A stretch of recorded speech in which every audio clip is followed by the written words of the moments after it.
उन्होंने कहा कि जो दिल्ली में सियासी समीकरण है, सरकार बनाने की प्रक्रिया है, उस पर कैसे आगे विचार किया जाए, क्या किया जाए, किस तरह की बैठक बुलाई जाए।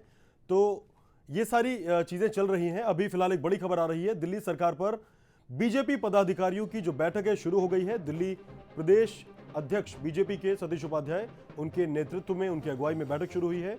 सरकार बनाने को लेकर चर्चा हो सकती है। सूत्रों के हवाले से खबर,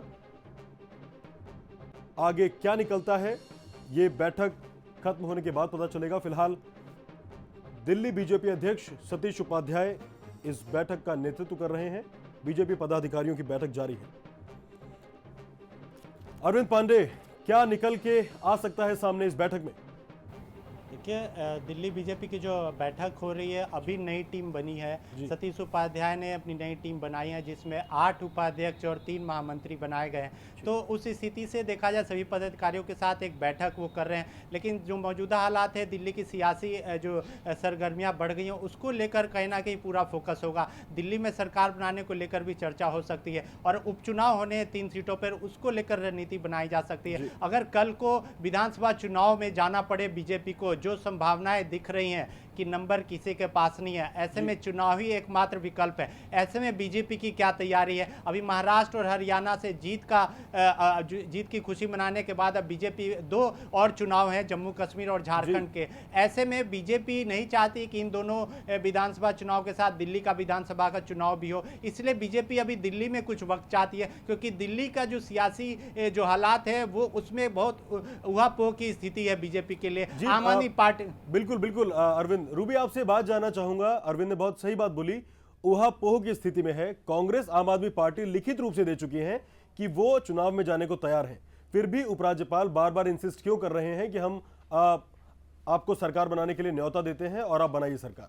कल शायद देश के इतिहास में पहली बार सुप्रीम कोर्ट ने कहा था कि बीजेपी बताए कि उसके पास सरकार बनाने का अंकगणित क्या है। फिर आखिर ऐसा क्यों हो रहा है? बातें खुल के सामने आ ही गई हैं और आरोप भी लगते रहे हैं। अरविंद केजरीवाल ने भी कल कह दिया एलजी के बारे में कि वो बीजेपी के मोहरा हैं। तो बहुत ज़्यादा इस पे सोचने की गुंजाइश बचती नहीं है दीपांशु। अब चीज़ें साफ हैं, बहुत ज़्यादा उहापोह की स्थिति नहीं है। उहापोह ज़रूर है, लेकिन हालात जो हैं उसमें कांग्रेस आत्मसमर्पण कर चुकी है।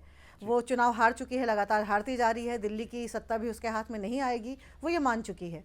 अरविंद केजरीवाल आत्मविश्वास से भरे बैठे हैं कि लोग उनके साथ हैं। उन्होंने कुछ ऐसे काम किए थे अपने चंद दिनों के कार्यकाल में जिसका असर आज भी लोगों के जहन पे है, और माफ़ी मांगने के बाद लोगों ने माफ़ करने का मन भी बना लिया है, ऐसा वो सोचते हैं।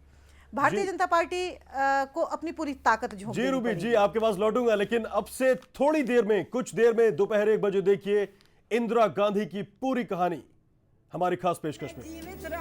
जनता के बीच में वापस जाना चाहते हैं, और हमें पूर्ण विश्वास है कि दिल्ली की जनता हमें पहले से ज्यादा प्यार देगी इस बार, और पूर्ण बहुमत से हम वापस आएंगे और दिल्ली में सरकार बनाएंगे। दिल की बात जुबान पर आ गई, बदल के दिखा देंगे कि हम दिल्ली की जनता के पास वापस जाना चाहते हैं। ये देखिए किस तरह की कहीं ना कहीं तरह की कैपिटल सिटी होनी चाहिए। जी मतलब आप ये मानते हैं कि गलती हुई थी पिछले चुनाव में, इस्तीफा देकर गलती हुई?